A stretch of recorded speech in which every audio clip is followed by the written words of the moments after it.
akan menjelaskan tentang pesantren dan rehabilitasi dengan zikir tarekat. Pembahasan pertama yakni pengertian pesantren. Pondok pesantren ialah gabungan dari kata pondok dan pesantren. Kata pondok berasal dari bahasa Arab, yakni funduk yang artinya hotel, penginapan, atau asrama. Sedangkan kata pesantren berasal dari bahasa Sanskerta, yakni gabungan dari kata san dan tra. Kata san berarti orang yang berperilaku dengan baik, dan tra artinya orang yang baik dan suka menolong. Jadi, pondok pesantren merupakan tempat kediaman para santri atau siswa yang di dalamnya terjadi proses kegiatan belajar mengajar ilmu agama. Menurut Muhammad Arifin, pondok pesantren adalah suatu lembaga pendidikan agama Islam yang tumbuh dan perkembangannya diakui oleh masyarakat sekitar dengan sistem asrama di mana para santri menerima pengajaran pendidikan agama Islam melalui sistem madrasah dan pengajian. Sedangkan menurut Abdul Halim Subahar, pesantren merupakan sebuah asrama pendidikan Islam tradisional yang dimana para santrinya tinggal dan belajar di bawah bimbingan seorang kiai. Pondok pesantren muncul di Indonesia pada abad ke-16 Masehi yang terletak di Ampel Denta di bawah pengasuhan Sunan Ampel. Dan kemudian disebarluaskan oleh santri-santri Sunan Ampel. Puncak dari persebaran agama Islam terjadi sekitar pertengahan abad ke-19 hingga awal abad ke-20 pada masa Syekh Khalil Bangkalan. Yang kemudian dari beliaulah muncul para kiai besar Nusantara sehingga hampir di setiap kota berdiri satu pesantren bahkan lebih. Pesantren berdasarkan karakteristik dan tradisi dibagi menjadi dua. Yang pertama yakni pesantren tradisional. Pesantren tradisional atau biasa dikenal dengan pesantren salaf merupakan pesantren yang dikelola berdasarkan pola-pola lama yang sengaja dilestarikan. Pengajarannya menggunakan kurikulum yang mengadopsi dari warisan masa sebelumnya dan dilakukan secara turun-temurun. Yang kedua yakni pesantren modern atau biasa disebut dengan pesantren khalifiyah, yakni pesantren yang di dalamnya mengadopsi sistem pendidikan modern dan materi yang dipelajari merupakan kombinasi antara ilmu agama, ilmu umum. Dan dari segala sisinya, pesantren ini sangat berbeda dengan pesantren salaf. Ciri-ciri pesantren tradisional.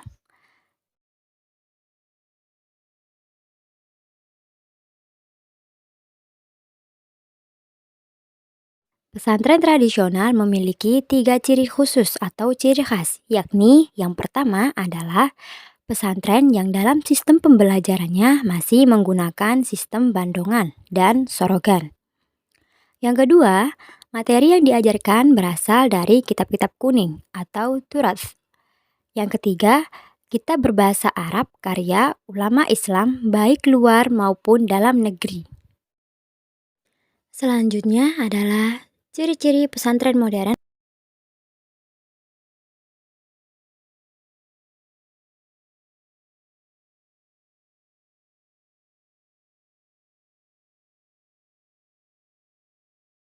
Ciri-ciri pesantren modern ada 4, yakni yang pertama, penekanan pada bahasa Arab dalam percakapan.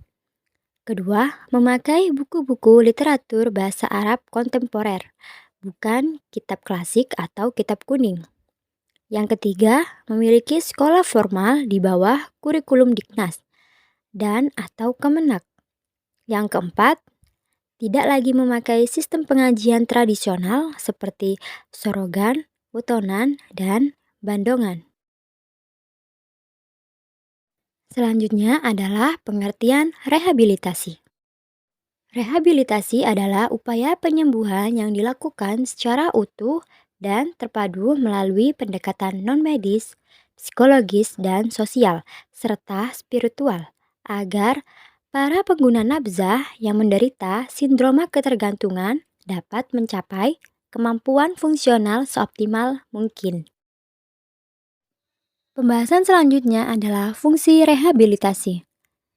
Rehabilitasi memiliki tiga fungsi, yakni yang pertama adalah fungsi kuratif atau korektif, yang memecahkan dan menanggulangi masalah yang dihadapi seseorang. Yang kedua adalah fungsi preventif atau pencegahan, yakni mencegah timbulnya masalah seseorang. Yang ketiga adalah fungsi preventif dan developmental, yakni yang memelihara agar keadaan yang telah baik tidak berubah dan mengembalikan keadaan yang sudah baik menjadi lebih baik. Selanjutnya adalah tujuan rehabilitasi. Rehabilitasi memiliki 4 tujuan. Yang pertama yakni sehat jasmani, sehat jiwa, sehat rohani, serta sehat sosial. Selanjutnya adalah macam-macam rehabilitasi.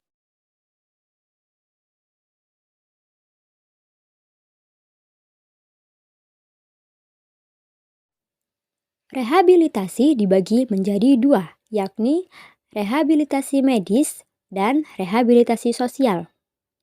Rehabilitasi medis adalah suatu proses kegiatan pelayanan kesehatan secara utuh terpadu melalui pendekatan medis dan sosial agar penderita yang menderita sindrom ketergantungan dapat mencapai kemampuan fungsional semaksimal mungkin.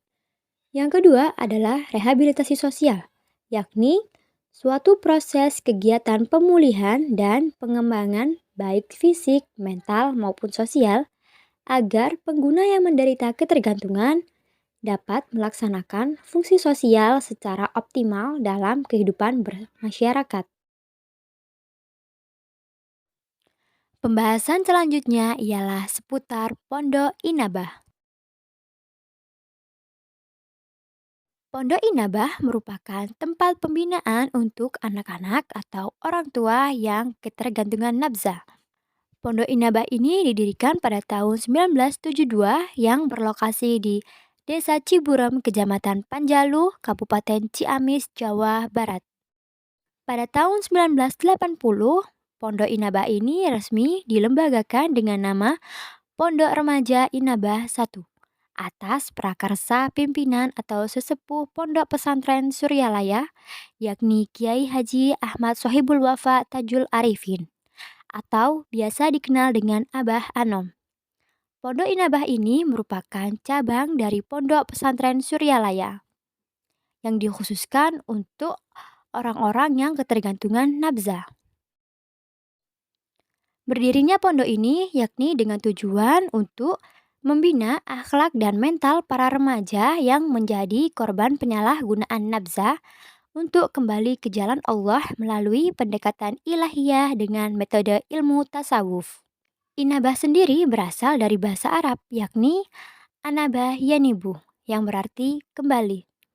Maksud dari kembali adalah mengembalikan orang-orang yang berperilaku menentang kehendak Allah atau bermaksiat menjadi orang-orang yang berperilaku sesuai kehendak Allah atau berperilaku tabat. Selanjutnya adalah metode yang diterapkan di Pondok Inabah Suryalaya. Metode-metode yang diterapkan di Pondok Inabah Suryalaya yakni ada 4. Yang pertama, metode mandi taubat. Yang kedua, metode sholat fardu dan sunnah. Yang ketiga, metode zikir. Serta yang terakhir adalah metode puasa. Metode mandi taubat merupakan proses yang sangat penting dalam penyadaran korban nafsa. Pelaksanaannya dimulai jam 2 dini hari sebelum melakukan sholat malam atau tahajud.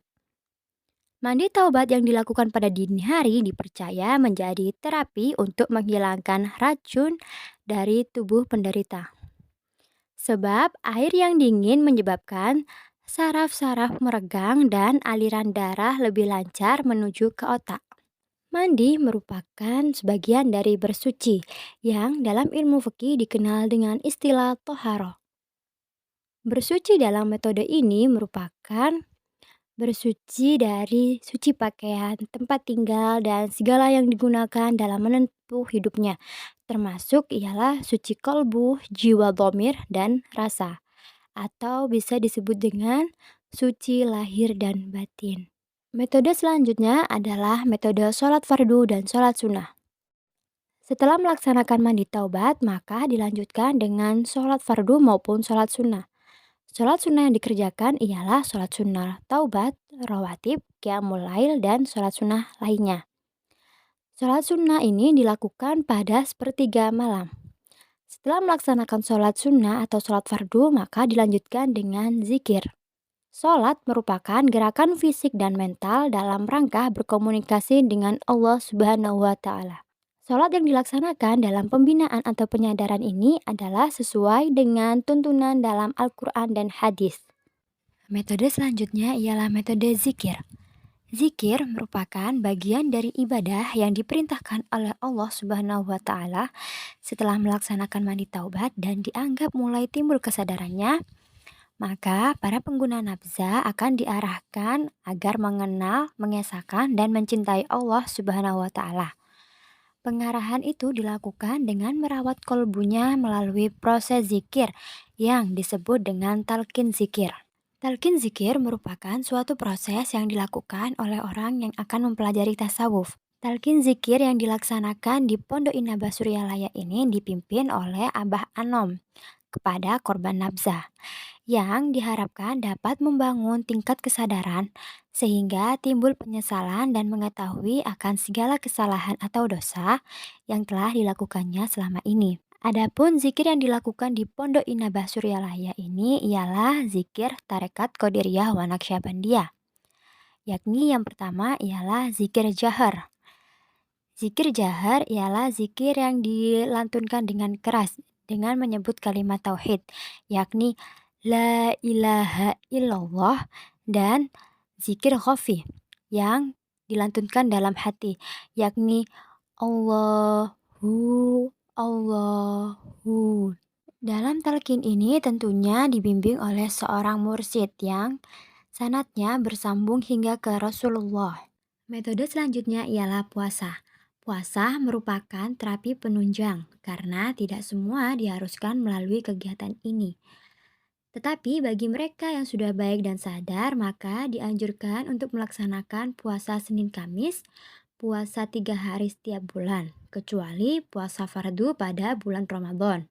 Selain kegiatan di atas yang bersifat religius, para anak bina juga melakukan olahraga seperti bermain basket, voli, tenis meja, jogging, dan lain-lain. Dan mereka juga difasilitasi televisi dan alat musik gitar untuk relaksasi, yang dimaksudkan untuk meningkatkan kesehatan fisik, kebugaran, dan merangsang kembali timbulnya gairah hidup.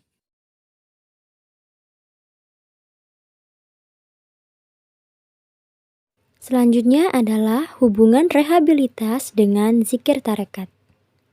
Hubungan rehabilitas dengan zikir tarekat ialah yang sebagaimana telah dijelaskan dalam metode rehabilitasi di Pondok Inaba Suryalaya, yang dimana zikir tarekat berfungsi untuk menghidupkan kembali kolbu anak bina yang mengamalkannya. Zikir tersebut diajarkan melalui mursyid yang dilakukan dalam keadaan suci, suara kuat, dan sesuai dengan petunjuk Rasulullah.